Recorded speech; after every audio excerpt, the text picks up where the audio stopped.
Good day, my fellow great Nigerians out there. In this conversation, I want to talk about the three key principles that we need to put in place for us to achieve a greater Nigeria.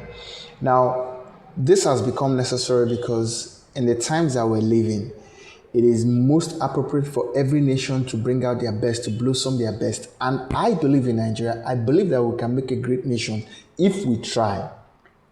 Now, I also want you to believe in Nigeria. If you're a Nigerian watching this, I want you to believe in Nigeria. And I want you to believe that we can create a better future for ourselves because there's a saying that it is man that makes the way great, not the way making man great.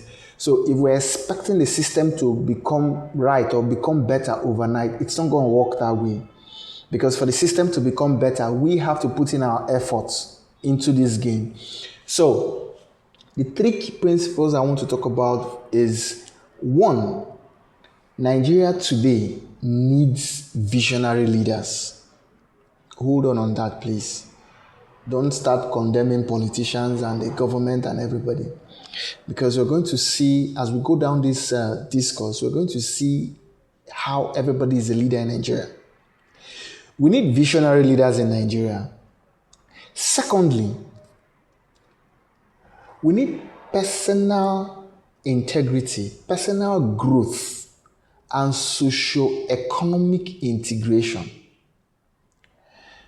Thirdly, we need professional development and project management. Now, the project management is that we need to manage Nigeria as a project. And this is a very sensitive area where we as a nation have a lot to learn. We have so much, we have volumes, we have encyclopedic knowledge to learn on this because from my own experience or from my observation, I've come to understand that a lot of things come good into Nigeria, but the management of it just tumbles everything and turns it upside down. So I'll rephrase again. First, we need visionary leadership. Secondly, we need personal development and socio-economic integration. I'll take it again. Personal development. This is like the bedrock of everything. That is, everything in Nigeria today falls upon the foundation of personal development. Because if the people in Nigeria are not developed mentally, we can't go anywhere. It will be like trying to use a wheelbarrow to tow a tanker, a 65,000 liters tanker. Maybe it went bad and you want to tow it to the nearest point. So you're using a wheelbarrow. So mental development and socio-economic integration. Because in Nigeria, our minds are so fragmented that we're so tribalistic. We're so, oh God, I don't know what to say, but we need to make serious changes in those aspects. Then the last one, we need to manage Nigeria as a project, which is professional development. Because if you look at a lot of professions, we don't have the integrity needed to sustain that profession. Everybody will write in their CV, I can work with little or no supervision. Give him a job. Give him one little thing. Do this thing. Let me get something at the next junction. By the time you come back, you start wondering, is this guy a human being? If it was you who employed somebody to do this job for you and he did this thing, would you pay him? And it is worse when you pay a lot of people their money. Let's say you employ a service provider and say, I'll pay you 90% of your charge, but do this for me. Maybe I'm traveling, I'm doing this, I won't be available. Basically, you won't be available. And you see what the person will produce for you. So, first in this conversation, we're going to tackle the number one, which is visionary leadership. What is visionary leadership? But before we get to that, I would like us to define leadership because this is a very tricky or ticky topic. Everybody talks leadership as if everybody understands leadership, but some people don't even know what leadership is. Some cannot define leadership. Like, I'm not talking about ignorant people. I'm not talking about illiterate. I'm talking about people in the cities. A lot of us cannot define leadership. Now, sometimes when you want to talk about leadership, people, that man, that politician a bad man, that governor a bad man. What is the criteria? Thief money. That's all. So you see that we have a very myopic conception of what leadership is. A lot of us, a lot of graduates cannot define leadership. And yet we want good leaders. So first we'll go through the definition of leadership, what leadership is, and we'll see how it relates to our nation at this point in time. What do I mean? Now, I'm going to define leadership, but I will emphasize that you don't concentrate on my definition because it may sound intellectual or it may not augur well with you. Rather, what I want you to look at is the content of what I'm saying.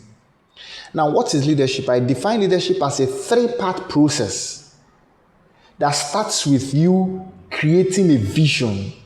Leadership starts with a vision. Now, developing yourself to be able to implement that vision. That's the second step. Then the third step of leadership is implementing that step. That is leadership. So I'll take it again. Leadership is a process of creating a vision, developing yourself and all who is involved in the achievement of that vision. Then lastly, implementing the vision. This is where a lot of people get it wrong. Some people get it wrong at the second step. Some people get it wrong at the third step. Some even get it wrong at the first step. A greater percentage of humanity gets it wrong at the first step. A lot of us cannot even create the vision.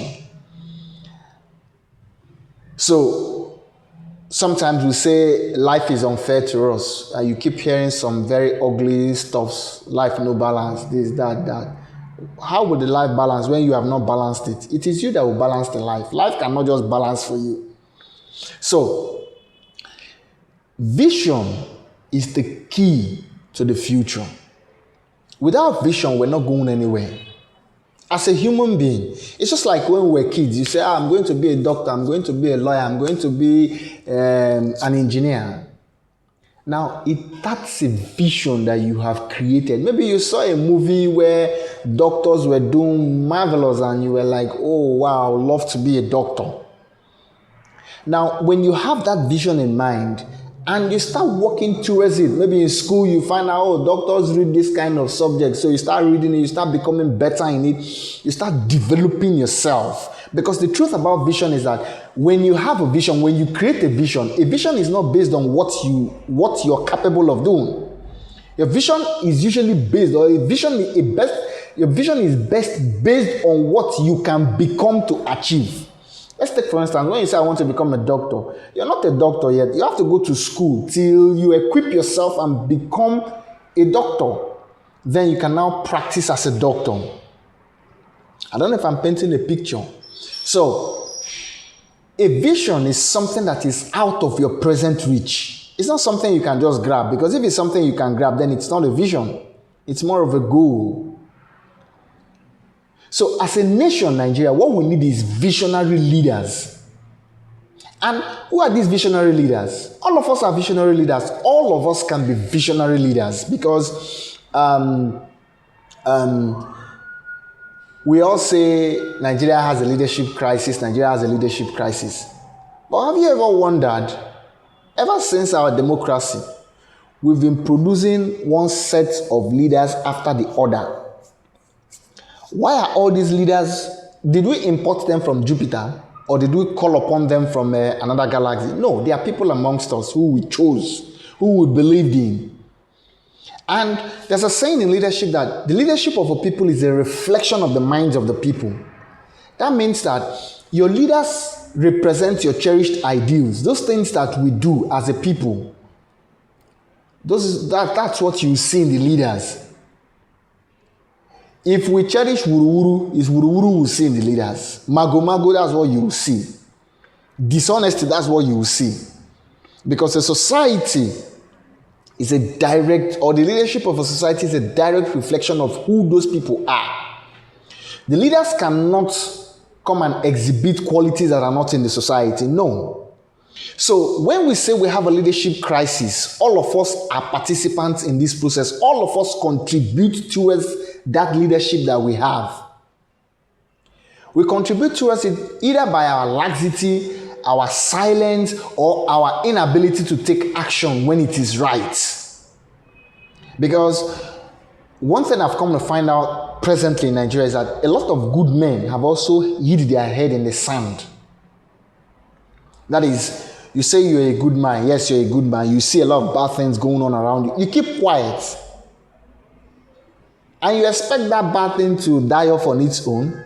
I don't understand how. When you, the good man, has kept quiet, you're not saying anything, you're not doing anything, you're not even reproducing yourself in the next man. That is because, I'll say that's leadership stinginess, or maybe because of fear, because people are scared, if you put your mouth now, then we'll say everything concern you. But the truth is, when they say reproduce, when you talk about success in leadership, success is your ability to reproduce yourself in other people, to make other people become like you. So if you're a man of honesty, if you're a man of integrity, if you're a man of justice, if you like equal rights, stuff like that, those moral values, and you cherish these values, your next responsibility as a leader is to find a way to impact this value in your immediate environment. That is leadership. So all of us are leaders. Even in your family, in your streets, by the things you do, by the things you don't do, by the way you live your life, you're a leader and you are influencing people. So the point I'm trying to make is that let us not shift all the blame to the government, because the government are not aliens. The government are people from you and I. People that we cherish the things they do. Okay? So leadership is a reflection of the people. And if we say that our government is bad, then they are not the cause. The cause is in the society. Because if a leader is a bad man and he comes to lead a good people, it will be very easy for those people to say, we not like this man. No. See, na bad man. No. Mo na remove him. And somehow, there will be an effort to say, let's shift this guy aside. Like some of us may have experienced it in the club, in the group, in the stuffs, organizations we belong to. You find out that when somebody who doesn't play to the status quo comes in, we easily find a way to shift him aside. Okay? That's because the system has a modality or a model or a formula that has been applying, and this man is applying another one. Now, when a leader is a good man, he will not be able to lead bad people. And when a leader is a bad man, he will not be able to lead good people. So what I'm trying to say is that the leaders we have is a reflection of who we are. They are not different. We're living in a society where you send somebody on little errand and he goes and go pocket the change. Sometimes if you ask them for it, they will tell you, and next time you call him to send him on errand, he won't want to go. Why are you asking for your change? Now, okay, I had an experience one time. I went to the market. So I was standing in front of a shop and the woman was selling things to me. I was just calling from my list. Say, bring this, bring that, bring that. Now, her neighbor was sitting beside me. So her neighbor wanted to communicate something to her, like all these market people, they have their means of communication, which you, the buyer, doesn't know or understand. So, but I don't know, maybe her neighbor felt that I was from maybe one tribe that does not understand Igbo. She doesn't know me, I'm Igbo man. So she then stood up and was talking as if she was talking to somebody in front, but she was actually telling the woman I was buying from, who was in her shop bringing my stuffs. She now spoke in Igbo. She said, collect money from him, he's wealthy. I wonder who told her that I'm a very wealthy guy. But it happens a lot of times. I go to the market and people just assume that he has money. Or maybe because of because of my personality, they just feel that. But the point is, when you are a seller and you look at me and you think that because I have money, it's now your right to overcharge me for something that you're a bad person. You're not a good leader, and you lack the integrity, the moral integrity to say that our leadership is bad or our government is bad. Because you yourself, in your own scheme of things, you're not doing anything. Okay? You're not doing the right thing. You're not doing it as it ought to be. You're doing it anyhow because nobody can regulate you. So, what I think we need to do as a nation is to understand that each and every one of us has a responsibility to Nigeria by playing our leadership role in our capacity as leaders, as good leaders. Even if it's just a small organization of 5 people and you're made the president or the chairman, please do your best to deliver the best that you can. Set a standard for that organization and walk away at the end of your term. Because just like we see in the political class, somebody wants to run 10 terms. It's also happening in every organization. You see one chairman in one little, it could even be a village meeting, that there's no financial profits or something, or there's little change. When you see somebody acting like, I'm the chairman, yes. He has done 2 terms. He wants to do 3 terms or 4 terms. After 4 terms, he wants to decide who will be the next chairman. Not because there is so much financial benefit to it, just because he wants to establish that he is powerful. Now me they decide, now me they talk, nothing they happen. And we have the effrontery to come out and say our leaders are bad. Are you good in what you are doing? No. So, as a nation, we need to understand that we own a responsibility to Nigeria. Every one of us, we own a responsibility. And if we don't get that responsibility right, we're not going anywhere. Okay? So, we need to build on our leadership skill. Now, it's very simple. The truth is, leadership is a simple process. Why do I say very simple? Like I said, when you were a kid, you said, I'm going to be a doctor, I'm going to be a lawyer. That's vision. That's the beginning of leadership. Now, there was this advert I used to see a lot on CNN so many years back, over 15 years back now. Now, they showed a lot of marvelous buildings, skyscrapers, wonderful, impossible architectural stuffs and, bridges. At the end of this advert, they will always say this city is built on dreams. It's an American city. I can't really recall the city was. But they said this city is built on dreams. Now, vision is the beginning of every success. Okay? When you have a vision, you transcend the whole of life, because greater is the power that is within you than the power out there. There's this shirt I see a couple of people wear. Some people I see them where they say, the fire in me is greater than the storms outside or something like that. But basically what it means is that the greatness within you is more powerful than whatever you meet outside.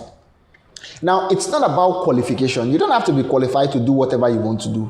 That's the truth. Because as long as you have decided to become a leader and you create a vision, what do? You develop yourself and you acquire the skill set needed to manifest that thing. Now, for us to understand what a leadership and how it flows, I'm going to read out something. This is a letter written by Wilbur Wright to Octave Chanut. Old people name and all that. Now, this letter, some of us may not know Wilbur Wright. Wilbur Wright and Owen Wright, his brother, are the first people who invented the first manned aeroplane. This was in 1904, thereabouts. They invented the first plane. But I need you to understand that before then, man, as a species, there was no aeroplane. People did not believe man could fly. Though people were testing with gliders and a couple of things, which a lot of them ended in major disasters. People lost their lives. People were maimed forever because you attach an apparatus to yourself. You want to fly like angel, having a devil, I don't know. And a lot of them had accidents. Okay, so some people believed that somehow, some man could fly. And some people said, Nalayo, you cannot fly. Even you had professors of physics, chemistry, and all the sciences saying, man cannot fly, blah, blah, blah, blah, because all their thinking was on the basis that for you to fly, you need to build an engine. An engine will be made, it won't be made of wood. It has to be made of iron. Iron is so strong that you cannot sustain it above the air. Above the ground. The moment you take it off the ground, it will collapse back to the ground. That was the idea.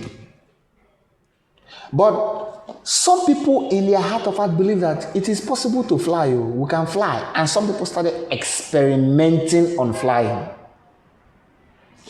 Now, he said, in his letter, he said, for years I have been afflicted with the belief that flight is possible. I wanted to mark the word. He said, I have been afflicted with the belief that flight is possible. My disease has increased in severity, and I feel that it will soon cost me an increased amount of money, if not my life. I have been trying to arrange my affairs in such a way that I can devote an entire time for a few months to experiment in this field. Now, I said my general idea of the subject are similar to those held by most practical experimenters, to which that which is chiefly needed is skill rather than machinery. The flight of the buzzard and similar sailors is a convincing demonstration of the value of skill and partial needlessness of motors. Why he put this was because they felt engines are heavy, they will collapse. It is possible to fly without motors, but not without knowledge and skill. This I conceive to be fortunate, for man, by reason of his greater intellect, can more reasonably hope to equal birds in knowledge than to equal nature in the perfection of our machinery. Now, I'll jump to the last paragraph. He said, my business, in bracket, the bicycle shop, requires that my experiment be confined to the month between September and January. And I'll be thankful for your advice as to a suitable location where I could depend on a wind of 15 miles per hour without rain and too much inclement weather. Now, I want you to understand something. The first people who invented the first aeroplane were bicycle repairers. Now, tell me what inspires the bicycle repairer to feel that he can create an aeroplane when there are professors of physics writing books, volumes, 800, 1,000 something pages, disproving that man cannot fly. How? That's the power of vision. When you have a vision for something, your vision transcends every other thing, because there's this motivational speaker I used to listen to. He said, the laws of physics are just a mere suggestion. That's a powerful word. The laws of physics are just a mere suggestion. They are not finalities. So, we need to create vision for our nation, for our country, Nigeria. When I'm talking about vision, I'm not talking about just a whole national big picture. That's a complex matter, because Nigeria is like, I don't know, let me use this word. Like in secondary school, we thought gases and water and all that. The molecules of water is held together, so you're seeing it as water. But in gas, they are all, everybody is going left, right, and center. Nobody wants to come together. So they call it enthalpy, the degree of disorderness in a system. That's how we are. Everybody is doing his own. Nobody wants to do anything that will even benefit anybody.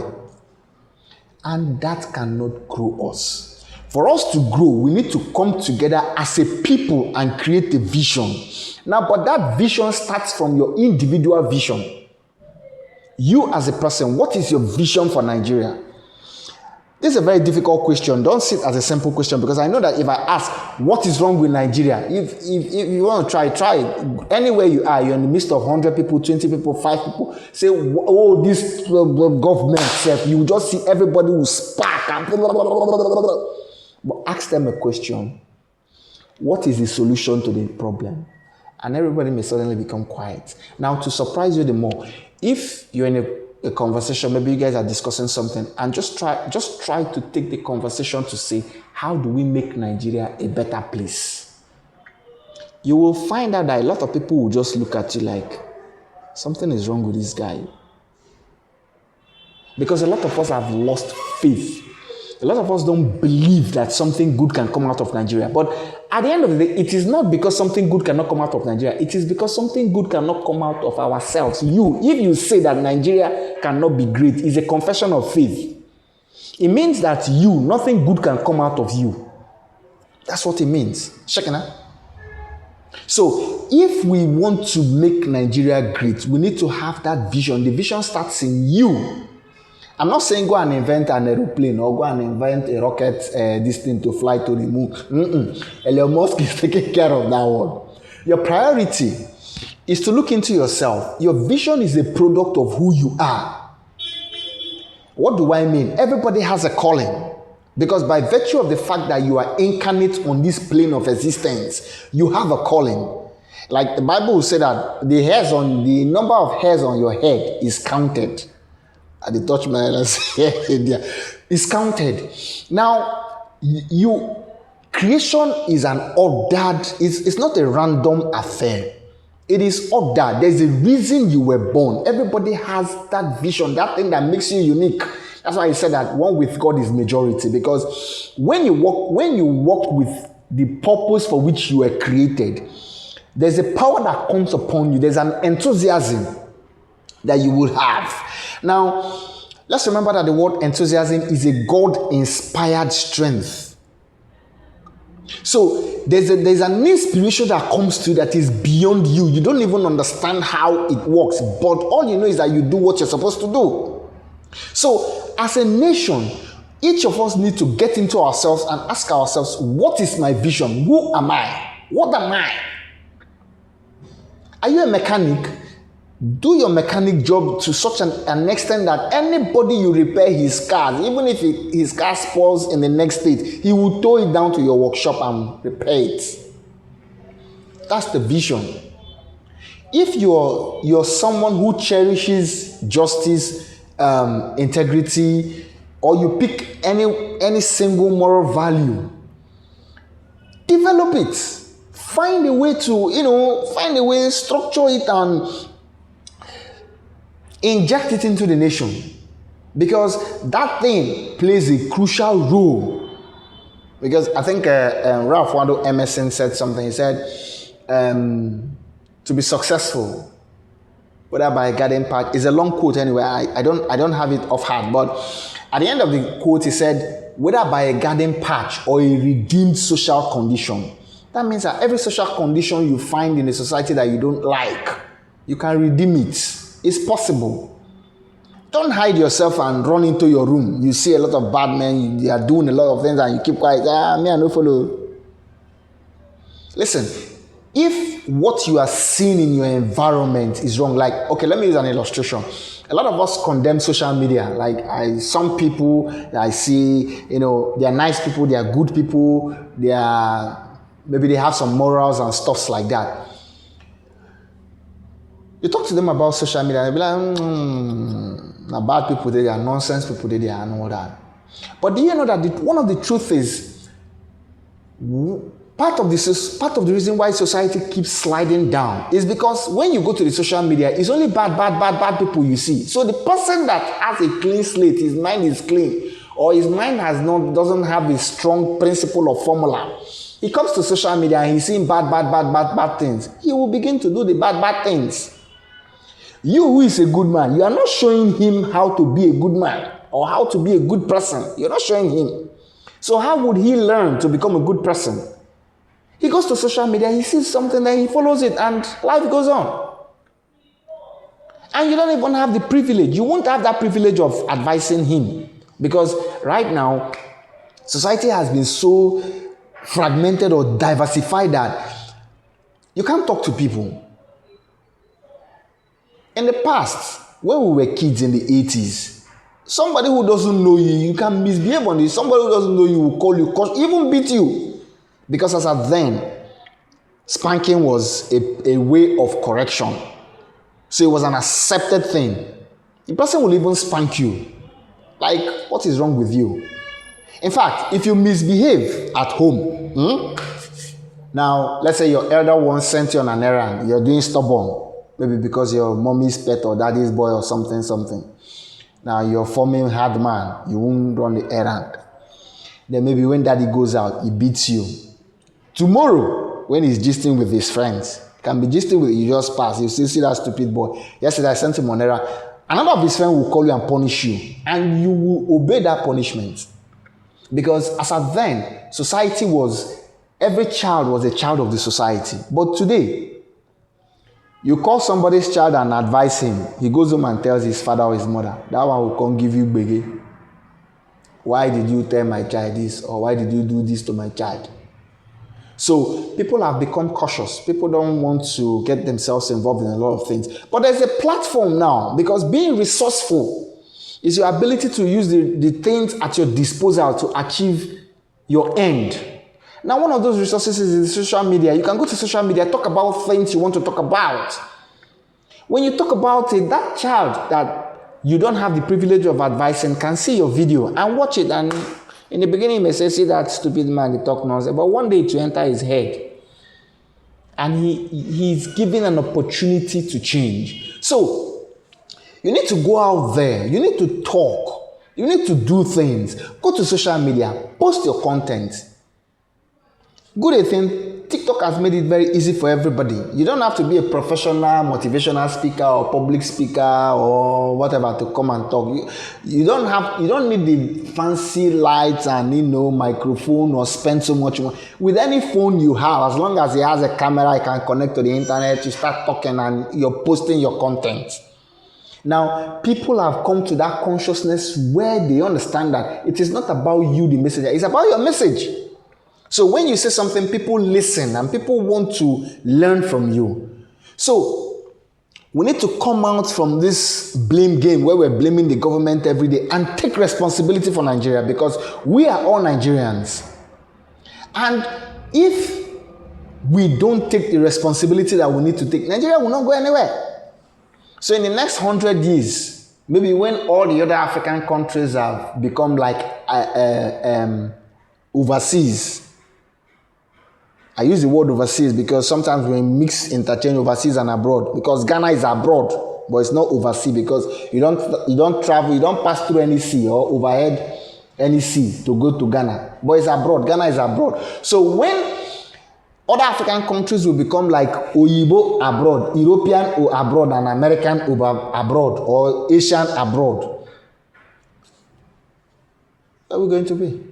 Already now, it's so embarrassing that you have thousands of Nigerians going to school in Ghana. Ghana that will say Ghana must go.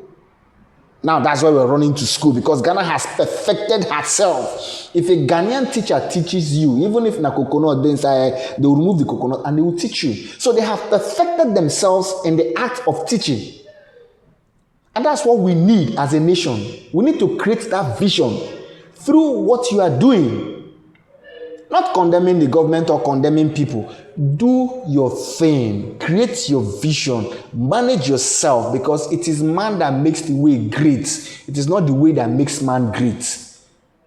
Nigeria is a great nation. We can be a greater nation. We have the capacity. We have the brain power. We have all it takes. The last thing we need to put in place is to create that enabling environment.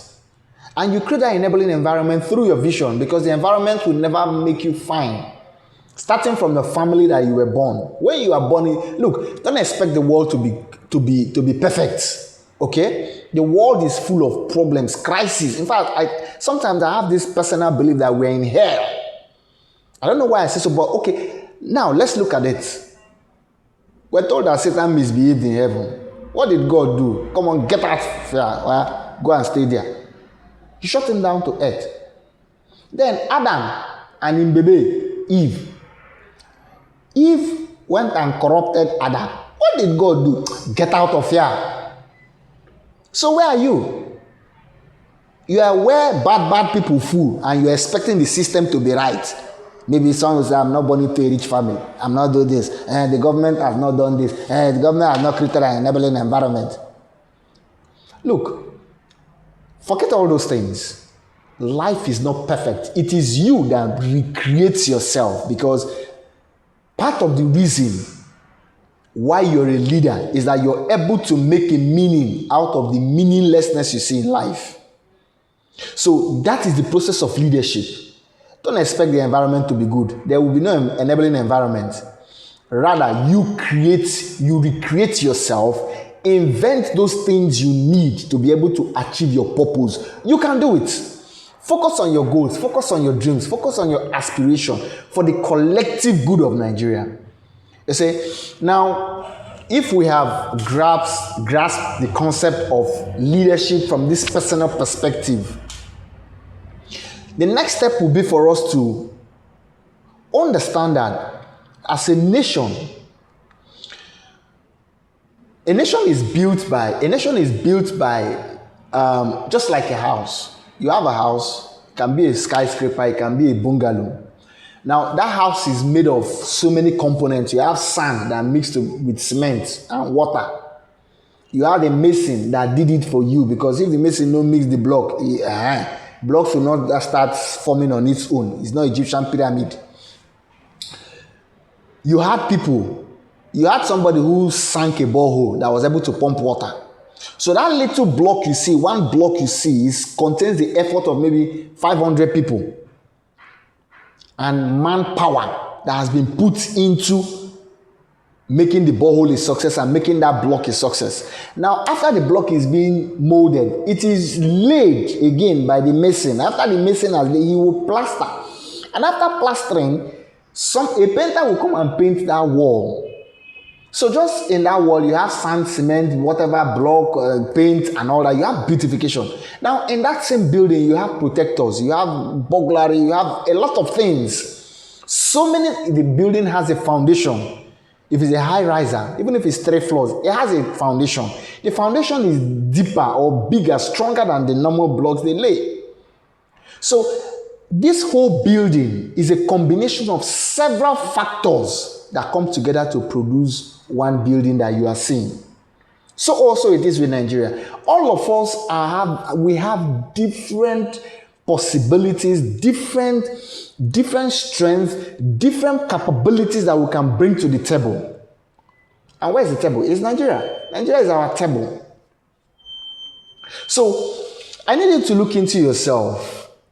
Find out that thing that makes you great. Find out that thing that inspires you. That thing that when you are doing it, you feel fulfilled. That's your vision. That's where you can carve out your vision. That's where you can carve out a dream out of. Stop condemning. Start building yourself. Because Nigeria awaits you. Arise, O compatriots. Nigeria, call, obey. Arise, O compatriots. We all know it. So, I need us to go back to the drawing board of our minds and rethink Nigeria. Rethink Nigeria from a perspective where we now believe that we can make Nigeria a better place. That's the truth. Don't wait for the conditions to be right. Plant your bucket where you are. Start where you are. Start with the things you are doing. Sometimes your vision may be out of what you are currently doing. Let's take, for instance, you want to become a medical doctor, but right now maybe Popsy died, Momsy died, your uncle that is supposed to take you as his own now started using you as a houseboy. From there he took you to the town and all the messages in the house now he did do things like that. And after a while, he has the money to send, even if people were sick in your family, he has the money to send you to school. But he said, no, but you go learn mechanics so that you'll be able to take care of yourself. Now, you actually want to become a doctor, but now you're in a mechanic workshop. That doesn't mean the dream has died. No. That doesn't mean the vision has died. No. It only means that there are things you will learn there. When you learn those things, it will add up to your final destination, because life is a process. Life is like a ladder. Now, each step you take takes you closer to your vision. Now, the truth is that sometimes people say man proposes, God disposes. But for me, I don't think God disposes anything. God does not dispose anything, because if he disposes, then a bad man. Rather, God takes you through the process. God takes you through what you need to learn to understand before you attain the leadership skill that you need for you to be able to manage where you are going. If you dream of owning a company that employs up to 10,000 people, but the moment small money enters your hand, is either you go to bet shop or you call all the itchy legs around you and you enjoy yourself. You go to club, you flex life. How would you achieve your company? Life can bend you in such a form that you will now be working or you will be in close proximity with somebody who knows how to save. In the beginning, you go to vex, say this man a stingy man, but life has taken you to him to teach you a lesson that when you learn to save that thing, when you learn to save your money, then you can now achieve that your vision of owning a company that employs 10,000 people. So what I'm trying to say is that when life pushes you to somewhere, it is part of your learning process. There is something you have to learn there. It is equipping you for the greater journey. So if life has pushed you to one place that you think, I'm finished. No, you're not finished. Rather, I want you to sit down.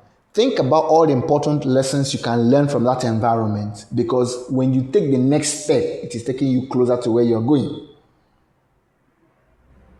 Yes. Now, sometimes it could be that you're in a position whereby you cannot really exhibit that vision you love. Let's take, for instance, you're working in an oil company now. You're the manager in Shell or maybe even in the bank or something.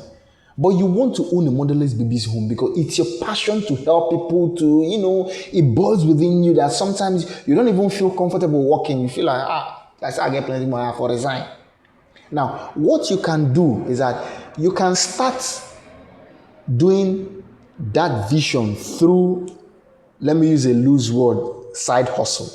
But it's not like, why I say loose is that it's not a hustle that fetches you money. No.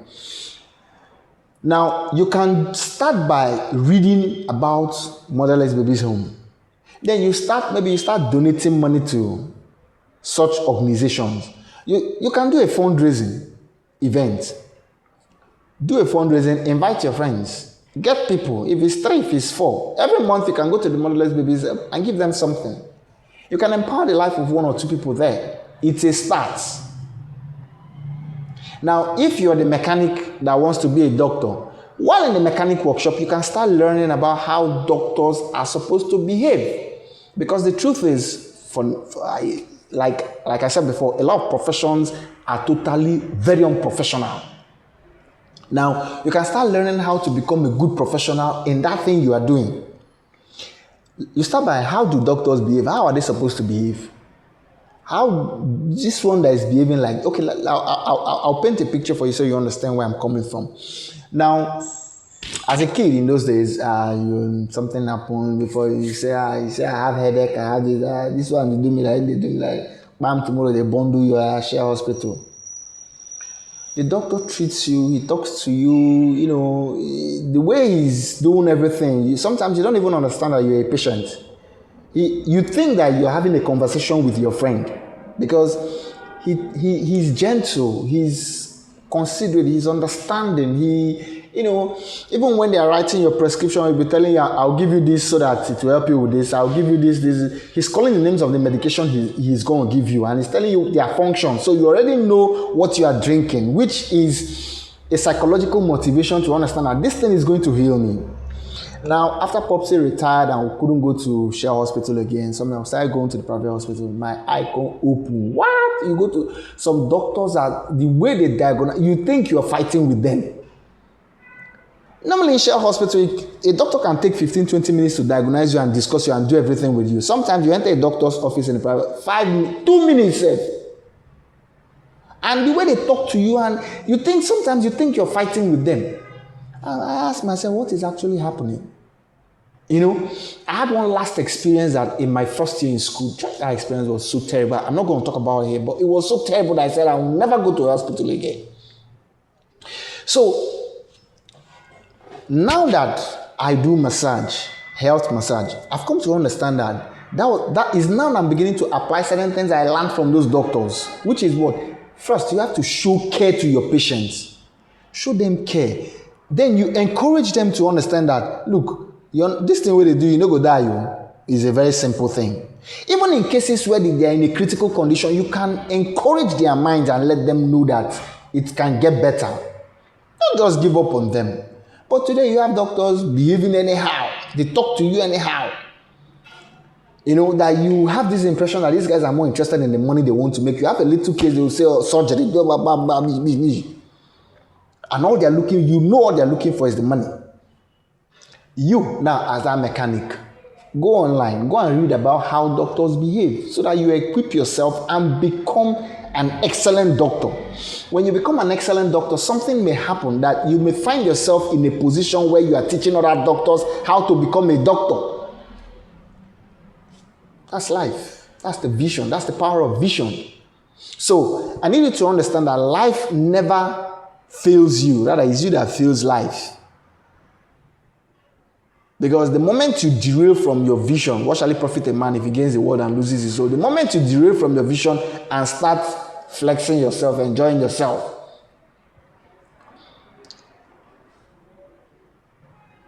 you're on your own. So, let us understand that Nigeria is a blessed nation. If I'm going to use that word, blessed nation, we're a very blessed nation. We're very blessed. And we can make it. We can be super successful. Only if we try. And we have to try. And I want you to try. I want you to believe in Nigeria. I want you to believe that you can do it. You can make it. Because, see, the truth is, no nation has been developed by other nations. The best any nation can do for you is to milk you dry. Yes. If you want to have a feel of that, go and look at colonial masters and their subjects. Even till today, 2025. Go and look at how colonial masters are doing their past colonies. Then you will understand what I'm talking about. So until we take the bull by the horn, until we take up the responsibility of building Nigeria, we're not going anywhere. So you now, listening to this or watching this from whatever device or wherever you're watching it from, I want you to go to your privacy and in your heart, make that decision that you're going to be a great Nigerian. Make that decision that all your actions are going to be geared towards making Nigeria a better place. And this is a very tall task. It's not an easy one. Because it involves your discipline. But I want you to go within. Pick that point of excellence within you. Pick that point of excellence and build it. You know, when there are certain leadership positions that when you attain them, they tell you,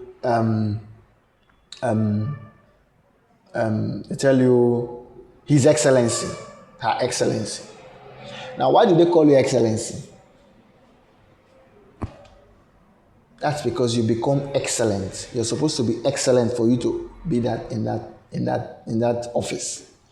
And like Aristotle said, he said, there's a quote by Aristotle where he said, "Excellency is an art won by training and habituation." It's a lot. The quote is long actually, but I'm going to shorten it because the long form is a bit intellectually. Okay, let me read the long one first, then I'll read the short one. It says, "Excellency is an art won by training and habituation. We do not act rightly because we have virtue or excellence, but we rather have those because we have acted rightly. We are what we repeatedly do." Excellency then is not an act but a habit. So, but the short form of it, which I like to take because that's what you see mostly online, is simpler for everybody. Excellency is an act won by training and habituation. We are what we repeatedly do. Excellency then is not an act but a habit.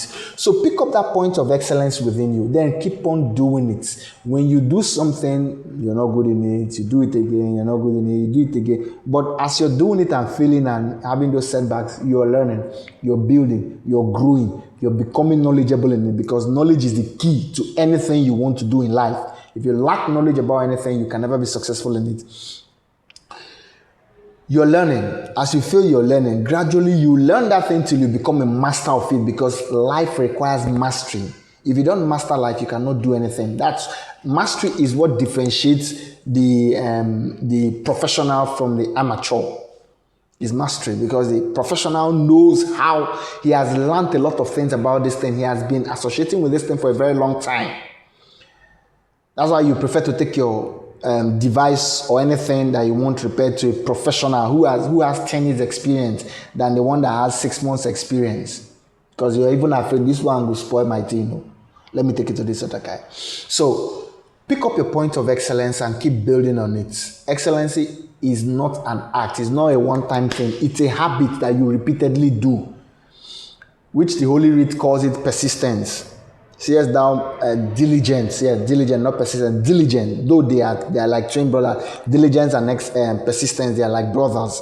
So diligently do it, and you'll be bringing out your excellence gradually, until you become super excellent.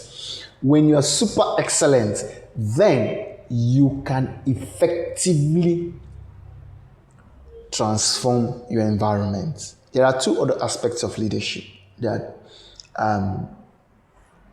we didn't talk about today, but we're going to talk about it because this is a series. It's going to be a series. It's too deep that I can't cover all in one conversation. But just as a kind of highlight is that now we talked about leadership, the definition of leadership, what it is and all that. There are 3 categories or 3 levels of leadership. You have the ad leadership. No. It starts with auto leadership. Auto leadership is like you say, I'm going to be a doctor, I'm going to be a lawyer. It's a leadership from within. You made a choice, you made a vision, you made a goal. So you grow into that thing. It's auto. Like when you say autopilot, the plane fly, autopilot, go. You now have SOC leadership. SOC leadership has to do with your leadership influence on your society. SOC. That's why I say SOC. Society. There's a leadership influence everybody has on the society in your environment. That's SOC leadership. Then you now have ad leadership. Ad comes from administrative leadership. Administrative leadership that's where the politicians fall under. That's where you have administrative heads in companies, organizations, and all that. So basically, these are the 3 categories of leadership: auto leadership, ad leadership, and SOC leadership.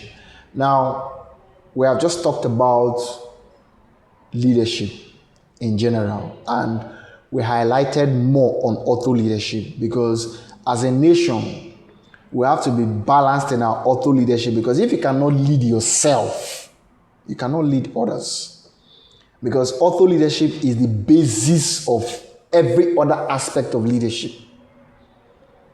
Because if your life is in disarray, they say, can a blind man lead a blind man? There are 2 go fall inside gutter.